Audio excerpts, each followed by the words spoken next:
بسم اللہ الرحمن الرحیم الحمدللہ والصلاۃ علی رسول اللہ۔ سورہ بقرہ کی آیت نمبر 177 لیس البر ان تولوا، آیت نمبر 199 لیس البر بان تاتوا البیوت۔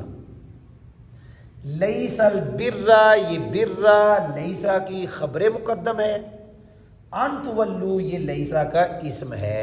لیکن دو قاریوں نے ایسے پڑھا ہے، ایک قاری امام حفص اور ایک قاری امام حمزہ، انہوں نے پڑھا ہے لیس البر خبر مقدم ان تولوا لیسا کا اسم۔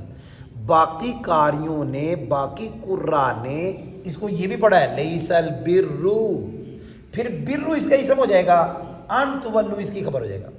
لیکن آیت نمبر 199 لیس البر بان تاتوا البیوت، یہاں سارے قاریوں نے لیس البر پڑھا کیونکہ یہ لیسا کا اسم ہے، بان تاتوا البیوت لیسا کی خبر ہے۔ کسی قاری نے بھی لیس البر نہیں پڑھا، سارے قاریوں نے لیس البر پڑھا، یہ اسم ہے۔ کیوں؟ اگر بر پڑھیں گے خبر بنے گا، پھر بان تاتوا البیوت اسم بنے گا، اور یہ اسم نہیں بن سکتا۔